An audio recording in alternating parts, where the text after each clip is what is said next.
Aarthi dinner prepare பண்ணிருக்கா. என்ன பண்றான்னு பார்க்கலாம். என்னம்மா பண்ற? நம்ம மத்தியானம் தயிர் சாதம் சாப்பிட்டோம். ஆமா. சரி, அதனால நைட்டுக்கு பாஸ்தா பண்ணலான்னு. வாவ், பாஸ்தா எப்போ வாங்கிட்டு வந்த ஐட்டம்லாம் பாஸ்தாக்கு? நம்ம வீட்ல எப்பயுமே இருக்கும். ரெசிபி சொல்லட்டுமா? வச்சிருக்கியா? சொல்லு ரெசிபிய. பேஸ்தா நீ என்ன நினைச்ச ஷெஃப்? நானு எல்லாம் நானே பண்ணுவேன். வாவ். சரி, ஃபர்ஸ்ட் என்ன பண்ண தெரியுமா? தண்ணி கொதிக்க வைக்கணும். தண்ணி வந்து எவ்வளவு வேணா எடுத்துக்கலாம். அதுல உப்பும் சும்மா குக்கிங் ஆயில் ஒரு ஸ்பூன் போட்டுக்கணும். ஓகே. அப்புறம் தண்ணி கொதிச்ச உடனே பாஸ்தா அளந்து போட்டுக்கணும். ஏமா கையை உள்ள விட்டுறாதம்மா, கையை கொஞ்சம் தள்ளி வச்சு பண்ணு. ஆக்சுவலா போட்டுலான்னு நினைக்கிறேன் ஃபுல்லா. ஓகே. ஆமா, அவ்வளவுதான். இப்ப இது கொதிக்கணும். கொதிச்ச உடனே கொதிக்கிற வரைக்கும் நம்ம என்ன செய்யணும்னா, ஃபர்ஸ்ட் ப்ரிப்பரேஷன் இதான். தண்ணி இந்த பாருங்க, முக்கிற அளவுக்கு தண்ணி விட்டுறணும். ஸோ இது கொதிக்கணும். உப்பெல்லாம் போட்டிருக்கு. ஸோ அதே பாயில் ஆகும். காட்டுறேன் எப்படி இதாகணும்னு. கொதிக்கணும்னா எவ்வளோ நேரம் கொதிக்கணும்? அதாம்மா, அது காட்டுறேன் எந்த பதத்தில் அது ஆஃப் பண்ணணும்னு சொல்லிட்டு காட்டுறேன். அதுக்குள்ள நம்ம சைடில் என்ன பண்ணணும்னா காய்கறி போடணும். எனி காய்கறி இஸ் ஓகே. அதுக்காக அவரைக்காய் அதெல்லாம் போடக்கூடாது, இங்கிலீஷ் காய்கறி போடணும். ஸோ நம்ம வீட்டில் இன்னைக்கு என்ன இருக்குன்னா, கோஸ் இருக்கு, கேரட் இருக்கு, கேப்சிகம் ஒன்று இருந்தது, பீன்ஸ் இருக்கு. இதுக்கப்புறம் வெங்காயம் வேணும், இஞ்சி பூண்டு வேணும். இஞ்சி பூண்டு மட்டும் அரைச்சிக்கணும். அரைச்சிட்டு பண்ண வேண்டியதான். இதுக்கு மேலே கொஞ்சம் இன்க்ரீடியன்ட் வேணும், எடுத்துட்டு வந்துட்டு காட்டுறேன். ஓகே. என்னம்மா அந்த இன்க்ரீடியன்ட்? அதான், இதை தாண்டி இது வேணும் கண்டிப்பா. நூடுல்ஸ் பாஸ்தா அப்படின்னாலே இந்த சோயா சாஸும் சில்லி சாஸும் வேணும், ரெட் சில்லி சாஸும். இது இருந்தால் தான் அந்த ஸ்ட்ரீட் ஃபுட் ஸ்டைல் வரும். ஸோ இது ஆமாம் ஆமாம் டேஸ்ட் வரும். ஸோ அதுக்கப்புறம் உப்பு வேணும், சில்லி பவுடர் வேணும், நம்ம காரத்துக்கு ஏற்ற மாதிரி தான். இதுக்கப்புறம் ஆரிகேனோ அது இது கிட்ஸ்லாம் இருந்தாங்கன்னா நீங்கள் ஆரிகேனோலாம் போடலாம், சீஸும் போடலாம், மயோனீஸும் போடலாம். ஆமாம், அதெல்லாமே அது இப்போ சாட்டே பண்ணுறச்சே பார்க்கலாம். செஃப்னு சாட்டேலாம் வருது, வதக்கிறச்சே நான் காட்டுறேன். ஆமா, இது கொதிக்கிட்டோம். அதுக்குள்ள நான் கடகடன்னு காய் வெட்டிடுறேன். ஓகே, சரிம்மா. நம்ம ஆத்தி பாஸ்தா என்ன ஸ்டேஜ்ல இருக்கு? இந்த பாருங்க, பாஸ்தா எப்படி வந்துருச்சுன்னு பார்க்கணும்னா இப்படி எடுத்துட்டு இப்படி கட் பண்ணீங்கன்னா பிரஷன், அதாவது கஷ்டப்படாம வெட்டிடணும், வெட்டுற மாதிரி இருக்கணும். ஓகேவா? இப்ப இப்படி வெட்டினாலும் நான் ஒரு செகண்ட் வைப்பேன், வச்சுட்டு உடனே ட்ரெயின் பண்ணிடணும். அது ஏதாவது ஓட்ட பாத்திரம் மாதிரி வச்சுட்டு அதுல தண்ணியை ட்ரெயின் பண்ணிட்டு கோல்டு வாட்டர்ல நல்லா வாஷ் பண்ணிட்டு அதுக்கு மேல ஒரு டிராப் எண்ணெய் போட்டு திருப்பி நல்லா குலுக்கி வச்சிடணும். பண்ணி காட்டு. சரி, ஓகே. 1 மினிட் ஆயிடுச்சா பாரு. நல்லா வெந்துருச்சுன்னா ட்ரெயின் பண்ணு. இன்னும் கொஞ்சம் ஆகணுமா? ஆமா, சரி. மெயினே கார்லிக் தான். ஸோ எப்பயுமே அரைப்பேன். சரி, இன்னைக்கு அரைக்க வேண்டாமேன்னு குட்டியா சாப் பண்ணலான்னு இருக்கேன். சாப் பண்ணி போடலாம் முடிஞ்ச அளவுக்கு குட்டியா. ஆமா, இதை விட இன்னும் குட்டியா வந்தா நல்லதா இருக்கும். பார்ப்போம். சரி, ட்ரெயின் பண்ணும்போது சொல்லு. ட்ரெயின் பண்றியா? ஆமா, கொஞ்சம் பார்த்து பண்ணணும், கீழே விழுந்துரும், கையை சுட்டுக்கும். அவ்வளோதான். ஓகே. நெக்ஸ்ட் என்னது? இதை வந்து அப்படியே ரன்னிங் வாட்டர்ல வந்து திருப்பி வாஷ் பண்ணணும். இருங்க, சரி, கொஞ்ச நேரம் ஆறட்டும். ஆறலாம் இல்லை, எல்லாம் டக்கு டக்குன்னு செய்யணும். சரி. ஆமா ஆமா, ரன்னிங். எனக்கு சிங்க்ல பாத்திரம் இருக்கு, ஸோ நான் இப்படி வாஷ் பண்ணிக்கிறேன். இப்படி வாஷ் பண்ணிட்டு திருப்பி நம்ம இப்போ தண்ணி ட்ரெயின் பண்ணோம்ல, அதே மாதிரி ட்ரெயின் பண்ணிக்கணும். ஓகே. கொஞ்சம் தண்ணி கீழே ஊற்றிக்கலாம். ஸோ அவ்வளோதான். ஸோ இப்போ இதுக்கு மேலே என்ன பண்ணணும்னா இதில் வந்து ஆயில் போட்டுடணும். ரொம்ப எல்லா தண்ணியும் எடுத்துடணும்னு அவசியம் இல்லை, ஓகேவா? ஸோ இதில் மேலே வந்து என்ன ஆயில் போடணும்? Cooking oil. நல்லெண்ணெய்லாம் போடக்கூடாது, வேற என்ன என்னன்னாலும் போடலாம். இப்போ நான் வந்து ரைஸ் பிரான் ஆயில் வச்சுருக்கேன், அது போடுறேன். எனி ஆயில் இஸ் ஓகே, விளக்கெண்ணெய் நல்லெண்ணெய் தவிர. இந்த பாருங்க, இந்த ஆயில் போட்டு பண்ணுறது எதுக்குன்னா இப்படி ஒன்று ஒட்டாமல் இப்படி வந்துடும். ஸோ அப்படி இருந்தால் தான் அழகாக இருக்கும்ல சாப்பிட்றச்ச. ஸோ அவ்வளோதான். இப்போ இந்த வேலை முடிஞ்சு போச்சு. இது அப்படியே ஓரமாக வைக்க வேண்டியதுதான். இது வந்து நம்ம இப்போ காயெல்லாம் வதக்கிட்டு இதை போட வேண்டியதுதான். ஸோ இதை அப்படியே ஓரமாக வச்சிடலாம். திருப்பி காய் வெட்டுற வேலையை பார்ப்போம். ஓகே. என்னம்மா காய்கறி எல்லாம் வெட்டி ரெடி ஆயிட்டியா? எல்லாம் ரெடி ஆயிடுச்சு, எண்ணெய் காஞ்சிருச்சு. அவ்வளோதான், ஆரம்பிச்சிடலாமா? ஆரம்பிச்சிடும். நம்ம கிட்ட பட்டர் இல்லை. ஆக்சுவலாக ஃபஸ்ட்டு பட்டர் போடணும். பட்டர் இல்லாத காரணத்தினால இப்போ டைமும் ஆயிடுச்சு. முட்டையை பற்றி சொல்லவே இல்லையே. முட்டை வச்சிருக்கீங்க. முட்டை போடணும், நம்ம இன்க்ரீடியன்ட்ல சொல்ல மறந்துட்டேன். ஸோ ஃபஸ்ட்டு எண்ணெய். ஐயோ பூண்டு எங்கேயோ போய் உட்காந்துருச்சு. அந்த ஒரு ஃபஸ்ட்டு எண்ணெய், அடுத்து பூண்டு. ஓகேவா? பூண்டு இஞ்சி சேர்த்தே போடுறேன். கொஞ்சம் கொஞ்சம் கேரட் வந்துடுச்சு, ஒன்றும் பிரச்சனை இல்லை, நம்ம தான் சாப்பிட போகிறோம். பூண்டு வறுத்தோன்னு செம்மையாக இருக்கும். ஸோ கொஞ்சம் சிம்மில் வச்சுட்டு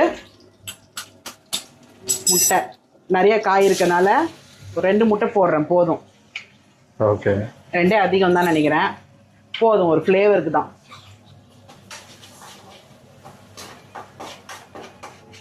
ஸோ முட்டைக்கு மட்டும் கொஞ்சம் எண்ணெய் போட்டுக்கலாம். உப்பு. முட்டைக்கு மட்டும். ஓகேவா? சிம்மே வைக்கக்கூடாது, ஹைலியே தான் செய்யணும். கருகிற மாதிரி இருந்தால் நம்ம சிம்மில் வச்சுக்கலாம். எல்லாத்தையும் ஃபாலோ பண்ண முடியாது, சும்மா சொல்கிறத சொல்லிடலாம். ஸ்ட்ரீட் ஃபுட்டில் பார்த்தீங்கன்னா அவங்க சிம்லேயே வைக்க மாட்டாங்க. ஓகேங்களா? ஸோ ஹைலியே தான் பண்ணுவாங்க. அது அப்படிதான் ஃபாஸ்ட்டாக பண்ணிவிடுவாங்க. ஆமாம், அவங்க அப்படி தான் பண்ணோம். அந்த திறமெல்லாம் நம்மளுக்கு இல்லை. அதனால் நம்ம அப்பப்போ சிம்மில் வச்சு கருகிறது மாதிரி இருந்ததுன்னா சிம்மில் வச்சிடணும். ஸோ இதெல்லாம் ரொம்பலாம் குக் ஆகணும்லாம் இல்லை. ஓகேவா? டக்குன்னு எடுத்துடணும். ஓகே. ஸோ இப்போ முட்டை எடுத்துடணும். எண்ணெய் இருந்தால் பரவாயில்ல.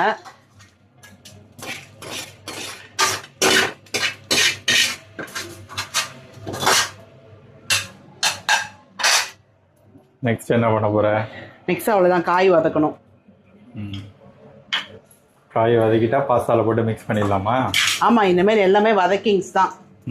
ஸோ லைட்டாக கொஞ்சம் காஞ்ச உடனே ஓகேவா, வெங்காயம் மட்டும் கொஞ்சம் வதங்கணும். மீதி எல்லாத்தையும் ஒன்றா போட்டுடலாம். இதை மட்டும் தனியாக வதக்கிக்கலாம். ஓகே. இப்போ எல்லா காய் இந்த இதுக்கான தேவையான உப்பை வந்து நான் போட்டுடுறேன். இப்போமே பின்னாடி வேணா அட்ஜஸ்ட் பண்ணிக்கலாம் பார்த்து. ஓகேவா? கொஞ்சம் கம்மியாகவே போடு. ஆமாம், ஒன்று அதிகமாகலாம் இருக்காது. பாஸ்தா நம்ம கொதிக்க வைக்க உப்பு போட்டோம், ஆனால் அது வந்து ரொம்ப கம்மியாக தான் பாஸ்தாவில் இருக்கும். சரிங்களா? சுத்தமாகவே இல்லை, ஆனால் கொஞ்சம் ஒட்டி இருக்கும். அதனால் அதெல்லாம் நீங்கள் கால்குலேட் பண்ணிக்க வேண்டாம். இப்போ இருக்கிற இந்த காய்க்கு எவ்வளோ உப்பு போடணுமோ பார்த்து போட்டணும். ஸோ வெங்காயம் மட்டும் வதங்கணும், கொஞ்சம் ப்ரௌன் கலரில் வதங்கணும். ஆக்சுவலாக சமையலே ஈஸி தான். எல்லாத்தையும் முன்னாடியே ரெடி பண்ணி வச்சிட்டோம்னா கடற்கடன்னு ஆகிடும். ஆனால் நம்மளுக்கு நீண்டு சமைக்க தான் கஷ்டம். சரிம்மா, நீ வதக்கிட்டு சொல்லு. எடுக்கிறேன். சரி, ஓகே. ஸோ வெங்காயம் நல்லா வதங்கிடுச்சு. அவ்வளோதான். இப்போ சிம்மில் வச்சுட்டு என்கிட்ட கொஞ்சம் மஷ்ரூம் இருந்தது. ஸோ இப்படிலாம் ஆட் பண்ணாதான் இவர் சாப்பிடுவாரு. அதனால இப்போ இப்படி ஆட் பண்ணிடுறோம். நைஸாக சேர்த்துட்டியா மஷ்ரூம்? ஆமாம், இப்போ வீடியோவை பார்த்துட்டாரு, ஒன்றும் பண்ண முடியாது. அவ்வளோதான். அடுத்தடுத்து எல்லாத்தையும் சேர்க்க வேண்டியதான். கேப்சிகம் மட்டும் கொஞ்சம் நிப்பாட்டி வச்சு கடைசியில் போடலாம். கோஸ் நிறைய வெட்டிட்டேன், ஸோ அதை கொஞ்சம் நிப்பாட்டிக்கிறேன். கொஞ்சம் தான் இருக்கும், கிளம்ஸ்டியாக தான் இருக்கும். இது வந்து கடைசியாக போட கொஞ்சம் வச்சுக்கலாம். ஸோ இப்போ அவ்வளோதான். இது காய் வதங்கணும். கொஞ்சம் ஒரு 50% வதங்கினதுக்கப்புறம் நான் சொன்ன மெயின் இன்க்ரீடியன்ட் இதான். இது ரெண்டும் போட்டுடணும். பாஸ்தா வந்து ஒவ்வொருத்தர் ஒரு மாதிரி பண்ணுவாங்க. சில பேர்லாம் தக்காளிலாம் வதக்குவாங்க அந்த டொமேட்டோ பேஸ்ட் வரதுக்கு. ஆனால் நம்ம இது போடுறதுனால இதுலேயே இருக்கும். சில்லி பவுடர் நான் சில்லி போட போகிறேன். எங்களுக்கு கொஞ்சம் இந்த புளிப்பு டேஸ்ட் பிடிக்காது, ரொம்ப புளிப்பாக பிடிக்காது. அதனால் நான் தக்காளி போட மாட்டேன். ஸோ ஒவ்வொருத்தரோட டேஸ்ட் பொறுத்து தான். இது என்னோட ஸ்டைல். ஓகே. ஸோ வதங்கினதுக்கு அப்புறம் பார்க்கலாம். ஓகே. அப்படி நவுந்துட்டாங்க. ஸோ சில்லி பவுடர் மட்டும் போட்டிருக்கேன். காயிலேருந்தே தண்ணி விடுது. ஓகேங்களா? ஸோ நம்ம தண்ணி விடணும்னு அவசியம் இல்லை. இந்த ஃபினிஷிங்கில் வந்து உங்களுக்கு தண்ணியாக வேணுமா, ரொம்ப உதிரியாக இருக்கா, ட்ரையாக இருக்கிற மாதிரி இருந்ததுன்னா நீங்கள் மேலே தண்ணி விட்டுக்கலாம். பாஸ்தா வேக வச்சு தண்ணியே விட்டுக்கலாம். நான் அதை விட மாட்டேன். ஓகேங்களா? நான் புது வாட்டர் தான் இது பண்ணுவேன். ஸோ அவ்வளோதான். இப்போ சிம் பண்ணிவிட்டு இதை பாருங்க, என்ன ஊத்துற? Red chilli sauce. ம்.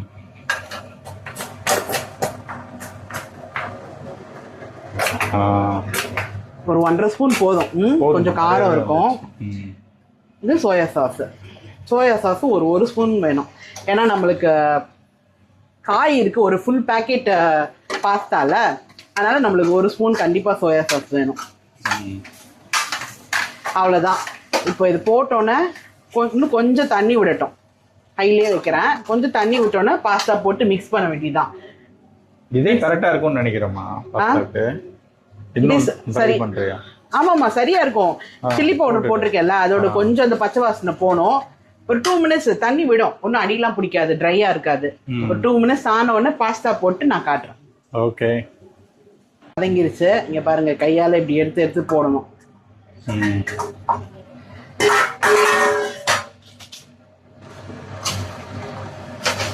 இப்போ பொறுமையா மிக்ஸ் பண்ண வேண்டியதுதான். ஸோ எனக்கு வந்து தண்ணி தேவைப்படும் தான் தோணுது. நல்லா மிக்ஸ் பண்ணிட்டு நம்ம முட்டையை இங்கே ஓரமாக எடுத்து வச்சுருக்கோம், அதை மறந்துடவே கூடாது. முட்டையை கடைசியாக தான் போட்டு மிக்ஸ் பண்ணணும். ஓகேவா? நான் முட்டை தெரியணும். இப்போமே முன்னாடியே போட்டு கிண்டிட்டோன்னா முட்டையே தெரியாது. அதோட அந்த ஒயிட் அண்ட் எல்லோ வந்து பார்க்க நல்லா இருக்கும். இப்போ இந்த கலர் எல்லாம் இந்த கலர் மாறிடுச்சுல, ஆரஞ்சு ஃப்ளேவரில்.